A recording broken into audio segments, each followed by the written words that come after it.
Give it a little smiley face right there. Pretend you're happy to be in class. Everything about you.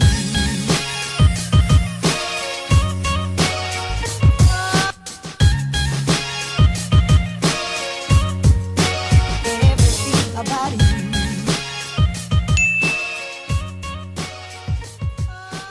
Hello, you dirty potters. How are you today? Today we're going to talk about wedging clay.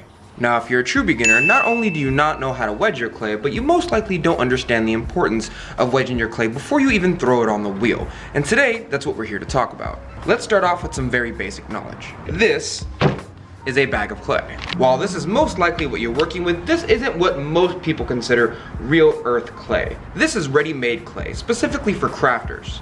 Real clay comes from either the earth, mountains, streams, or other natural sources. Some people also call it wild clay, but that's not what you're working with today. You're working with ready-made bag clay. This means a company or a corporation got it from any of those earthly sources and put it through a process, added extra chemicals to it, and bagged it up just ready for you to use on your wheel. And while these companies have done an amazing job to grab it from natural sources, process it, get all the air out of it, compress it, and make sure all the clay platelets are well stuck together, ready-made for you to craft with, you still have to wedge this yourself.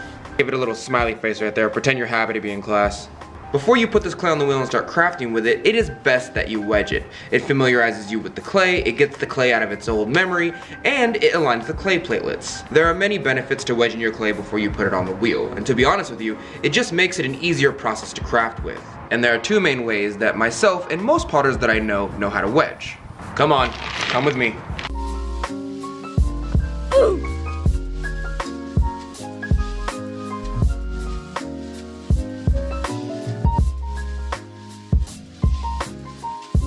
Now this here is plaster, and the reason that most people wedge on plaster is because it's very absorbent and very durable. This is an extremely good material for soaking up the water inside of your clay body, although I've seen other people use other materials such as wood and concrete. I myself wedge on my concrete floor over here, because it absorbs water just like this plaster or some wood does. But if you're in class, you're most likely using plaster just like this to let your clay dry out and wedge on. Yours is probably like way bigger though. Yeah, I'm just gonna get rid of this now. There are two primary ways that I know, and most potters I know how to wedge, and that's ram's head wedging and spiral wedging. No one way of wedging is better than the other, and while spiral wedging looks a little bit cooler, you really only need it for very large pieces of clay. And most beginners, or even myself after about 6 years of using clay, I majoritively use ram's head wedging. It's not as difficult, it's way easier on my muscles, and I really don't need this method of wedging. This method of wedging over here doesn't really help all that much in comparison to ram's head wedging. It's honestly just preference, no way is better than the other.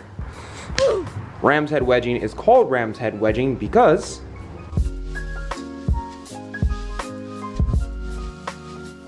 when you're done wedging it, it kind of looks like a ram's head or a really grumpy grandpa, except for nobody wants to call it grumpy grandpa wedging, so we did ram's head instead. It even makes a spiral for the horns over here. And the more that you wedge, usually the more horns that you get, just like, oh. There's a couple of reasons you want to wedge in the first place. Number one, clay usually comes in a bag like this, and this bag comes in the shape of a square, like this. Clay has a habit of sticking to its form, and for lack of a better term, it kind of has a memory to it. Wedging your clay is going to kind of get rid of that memory. You don't exactly want it in this square shape when you start putting it on a wheel and crafting with it, because you're going to be spinning around in a circle, and that circle is in the form of a ball. And that's the final shape we're trying to get while wedging. But Donte, I don't want to wedge my clay. It hurts and I'm lazy. Keep in mind, if you don't get rid of this shape or the memory of this shape, you're gonna have a much harder time throwing on the wheel, and you're just gonna make your experience with throwing on the wheel a little bit less satisfactory. You're gonna have a bad time. And as a beginner who most likely doesn't know how to deal with uneven clay yet, you're setting your clay to be uneven from the get-go. So it's best that you wedge your clay for that one reason. The second reason is that clay is technically made of these little platelets, and these little platelets can bind and stick together. The more you condense them, the more tight-knit they are, and the easier it is to control your clay. These platelets binding together make the clay a little bit stronger and easier to form with. And that's the second reason you really want to wedge your clay. You're essentially recondensing those platelets inside the clay body. The third reason isn't as important right now because the clay company took very good care of this clay for me, as it is now ready to use fresh out of the bag. But if I threw with this clay, put it back in the bag, took it back out, I would almost have to re-wedge it.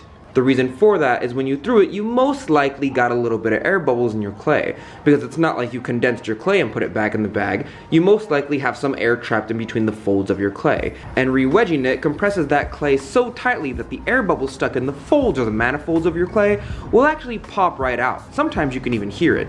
Many crafters, myself included, will tell you it is almost the most annoying thing ever to find air bubbles in your clay body when you're throwing your clay on the wheel, and it'll also mess up your product, especially if you're a beginner and you don't know how to deal with air bubbles properly. That being said, let's go over ram's head wedging first. You want to start your ram's head wedging by grabbing the top two corners and compressing downwards in this motion. You're essentially not pushing sideways, you're not pushing down, you're kind of pushing diagonally and down as you go forward into this direction. Make sure to keep your hands on the sides of your clay body and don't put them on the top. If you put them on the top, you're essentially going to be pushing your clay body into the ground or whatever you're wedging on. You really want these two horns to stick in, which is why at the beginning of this I told you to hold on to the sides and compress inwards while you're compressing downwards. If you're just compressing downwards, you're simply going to smash your clay. Look at that, that's the most unhappy ram I have ever seen in my entire life. Also, if you're pushing from just the sides, you're basically just condensing it into itself right here, and you're not really wedging at all. The point of this is to go into a spiral coming towards yourself while you're pushing outwards. And it's basically going in the motion of a wave over and over again. Grab the sides, push downwards and out. Make sure to hold on with your fingertips up here so you can bring it back up and do it again. If you're truly a beginner, there's no shame in wedging just like this, letting go, bringing it back up and doing it all over again. It does not have to be one fluid motion if you're just a beginner. That motion will come with time.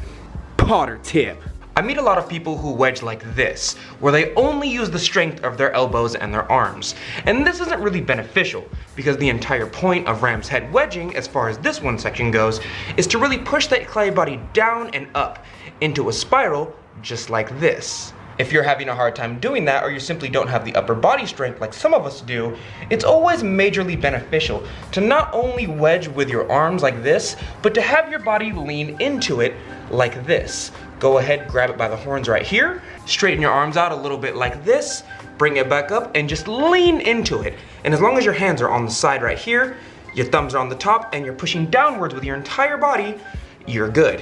What's way easier is to simply use your entire body to make sure that weight pushes down on the clay body.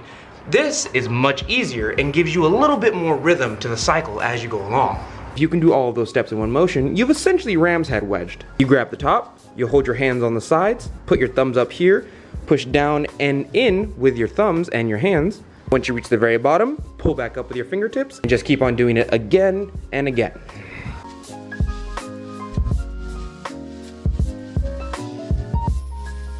If you do this all in one fluid motion, what you're honestly doing is you're bringing it up, you're pushing your hands just like this, kind of like you're torquing a motorcycle handle, except for sideways instead of like this, and pushing down at the same time. That's really all you're doing. If you watch my hands in slow-mo, imagine,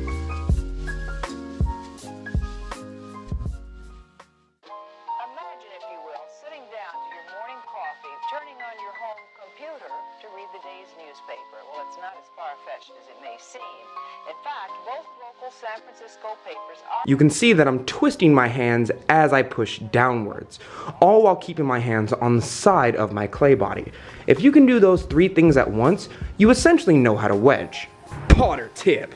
After you've gotten a nice little ram's head from your wedging process, I like to bang it on 4 different corners.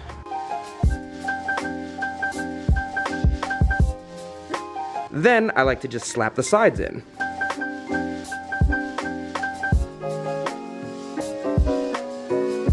And there you have it, one nice big ball of clay that you can now throw with. It doesn't have to be perfectly round, but it does make the process a lot easier when you throw this on the wheel than it would if you started from a square. Spiral head wedging is a little bit more advanced and a little bit complicated because it kind of looks like you're wedging on the side of the clay as opposed to on the flat part of the clay like you would be when you're ram's head wedging.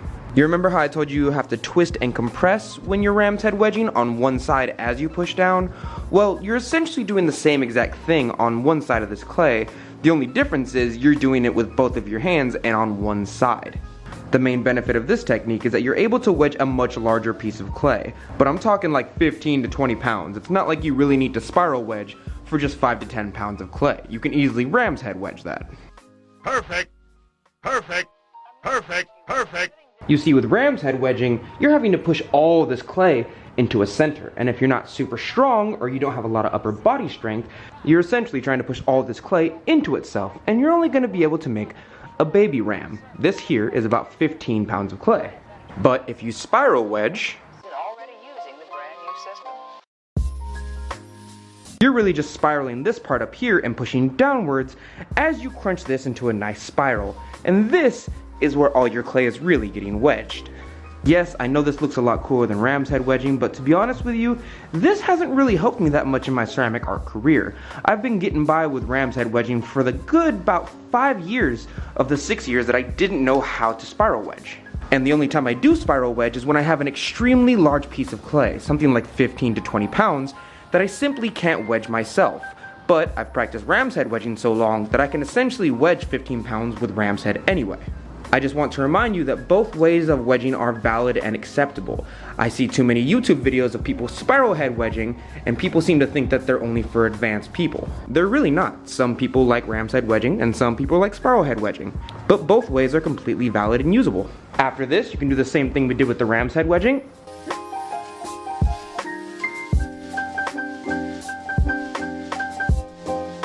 And there you go. Now you have a nice big ball of spiral wedge clay to throw with.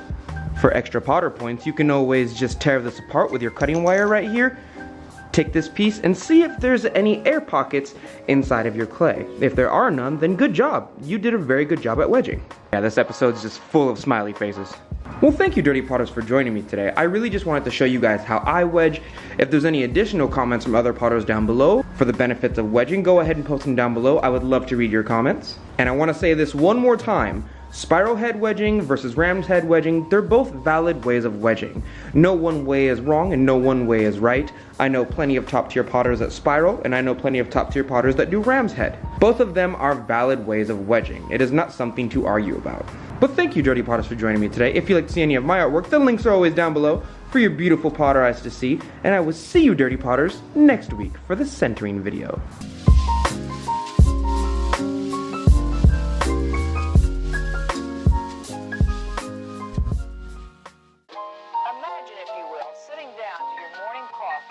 I just taught you this first because you better wedge your clay before you start centering. We are not animals, we are sophisticated potters.